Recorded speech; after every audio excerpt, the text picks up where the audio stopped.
আসসালামু আলাইকুম viewers, welcome to my channel SB Kitchen. আশা করি আল্লাহর রহমতে সবাই ভালো আছেন। পার্সোনালি পটলের তরকারি, পটল ভর্তা আমার কাছে খুব একটা ভালো লাগে না, কিন্তু ইউটিউবে যখন পটলের বিভিন্ন ধরনের রেসিপি দেখলাম তখন ভাবলাম দোষটা আসলে পটলের না, দোষটা আমারই। কারণ পটলকে আমি সুস্বাদু করে রান্না করতে পারি না। ভিউয়ার্স, আজকে আপনাদের তেমনই একটি মজাদার পটলের ভর্তা রেসিপি শেয়ার করব। এই ভর্তাটি একবার বাসায় তৈরি করে খাবেন, তারপর আমাকে জানাবেন কেমন হলো পটলের স্পেশাল ভর্তা। পটল ভর্তা করার জন্য আমি আমার প্রয়োজন অনুযায়ী কিছু পটল নিয়ে নিয়েছি। তারপর ছুরি দিয়ে পটলের উপরে যে পাতলা খোসাটা আছে সেটাকে ছাড়িয়ে নিয়েছি। তারপর পটল মাঝখানে ভাগ করে ছোট ছোট করে কেটে নিচ্ছি। এভাবে ছোট ছোট করে কেটে নিলে পটল তাড়াতাড়ি সিদ্ধ হয়ে যাবে। আমার সবগুলো পটল কাটা হয়ে গেছে। পটল কাটার আগে যেহেতু পটল ধুয়ে নিয়েছিলাম, তাই এই পর্যায়ে আর পটলটা ধুয়ে নিব না। এবার চুলায় একটি প্যান বসিয়ে দিয়ে তার ভিতর পটলগুলো দিয়ে এর মধ্যে কিছু পানি দিয়ে দিতে হবে। পানিটা এমনভাবে দিতে হবে যেন সেই পানিতেই পটলটা সিদ্ধ হয়ে যায়। আমার পটল সিদ্ধ হয়ে গেছে।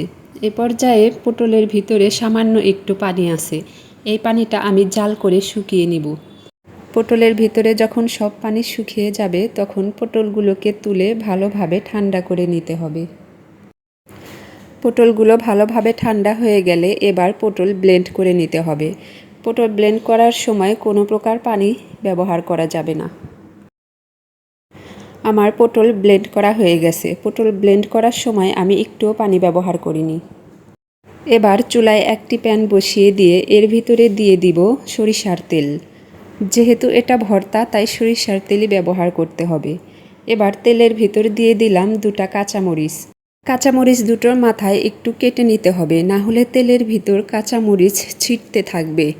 তারপর দিয়ে দিলাম কিছু রসুন কুচি আর পেঁয়াজ কুচি। এবার এগুলোকে ভালোভাবে ভাজতে হবে।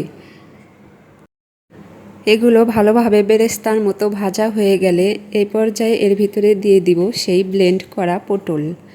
পটলটা দিয়ে ভালোভাবে নেড়ে চেড়ে কিছুক্ষণ ভেজে নিতে হবে।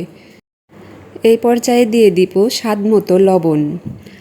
লবণ দিয়ে পটলটা ভালোভাবে ভেজে নিব।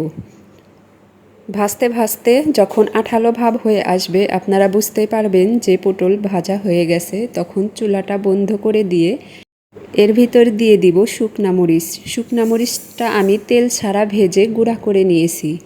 আর দিয়ে দিলাম একটু সরিষার তেল আর একটু ধনিয়া পাতা। এবার সবগুলোকে ভালোভাবে মিশিয়ে নিব। ভালোভাবে মেশালেই হয়ে যাবে পটল ভর্তা। ভিউয়ার্স, আমার পটল ভর্তা হয়ে গেছে।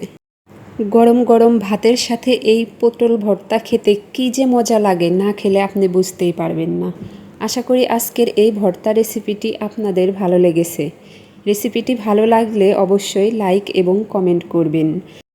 প্লিজ আমার চ্যানেলটি সাবস্ক্রাইব করবেন। ভালো থাকবেন সবাই, আমার জন্য দোয়া করবেন। আল্লাহ হাফেজ। আসসালামু আলাইকুম।